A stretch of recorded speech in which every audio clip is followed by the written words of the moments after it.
What if I asked you a simple question? Who is the greatest scientist of all time? Most people would answer, Albert Einstein. But what if the man who truly changed your daily life is someone most people barely understand? Every light you turn on, every device you plug in, every city that never sleeps, all of it traces back to one man. A man who illuminated the world and died completely alone.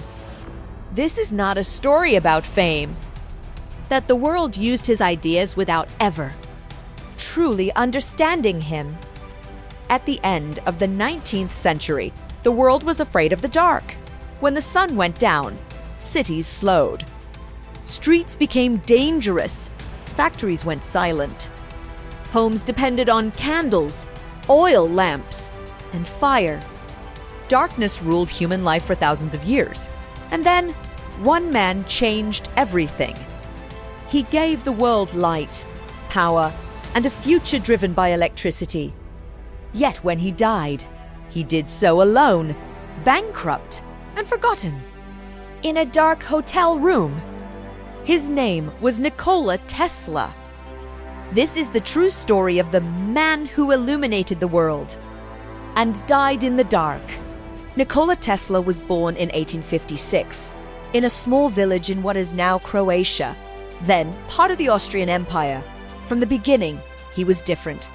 As a child, Tesla experienced intense visual images.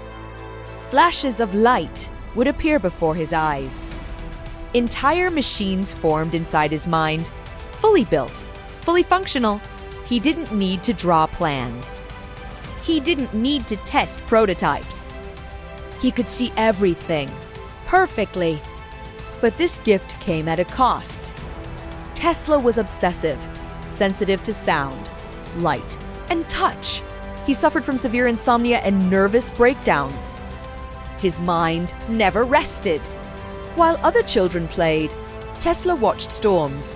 While others slept, he imagined machines and lightning. Lightning fascinated him. To Tesla, lightning wasn't chaos. It was language. As a young man, Tesla studied engineering. He was brilliant, but undisciplined. He gambled. He worked obsessively, then collapsed from exhaustion. At one point, he became so ill that doctors believed he would die.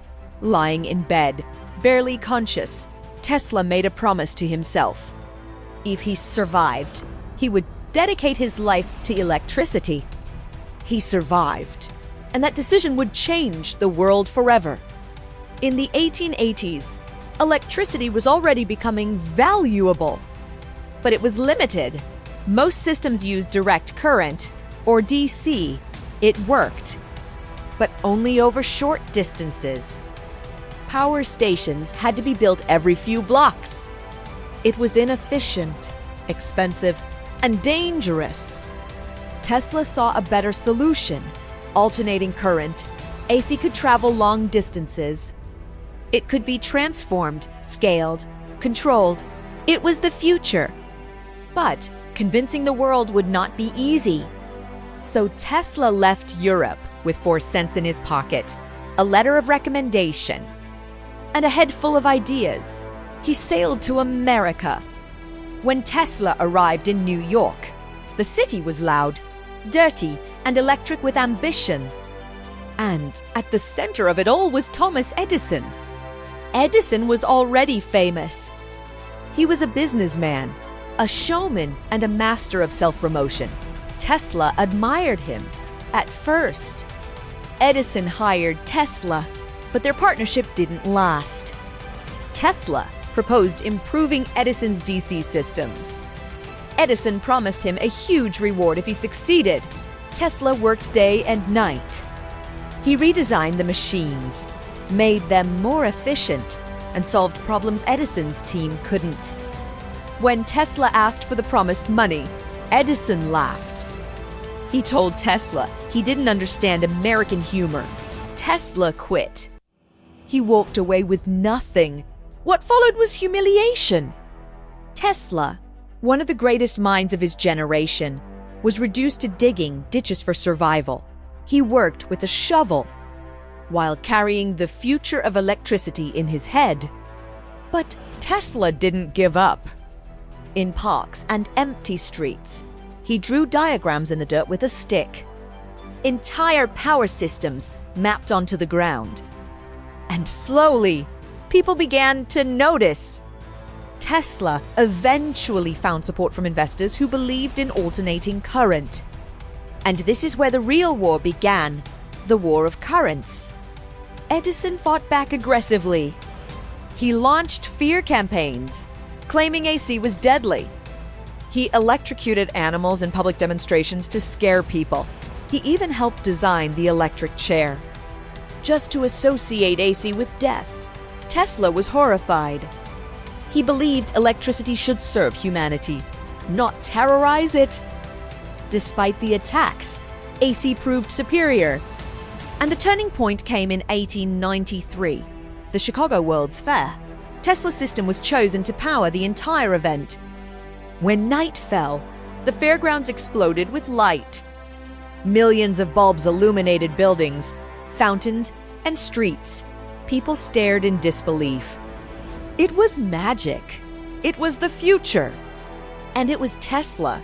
From that moment on, alternating current became the global standard. Tesla had won. But victory did not bring peace. Tesla wasn't interested in money or power. He reinvested everything into new ideas: wireless energy, radio waves, remote control, robotics, free electricity for the entire planet. He dreamed of a world without wires, without borders, without scarcity. And once again, investors turned away. The ideas were too big, too expensive, too dangerous. Funding collapsed. Projects were abandoned, and Tesla's reputation slowly shifted from genius to madman. By the early 1900s, Tesla lived alone. He became increasingly isolated. He avoided human contact. He developed strange habits and routines. But one thing never changed: his love for pigeons. Tesla fed them daily. He cared for injured ones. He claimed to love one pigeon as deeply as a person. As the world embraced technologies inspired by his work, Tesla faded into the background. Others became rich. He became invisible. In his final years, Tesla lived in hotel rooms, surviving on unpaid bills and forgotten patents. The man who powered cities could barely afford food.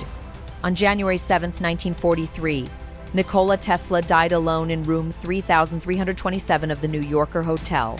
No ceremony, no recognition, no light. Today, the world runs on his ideas.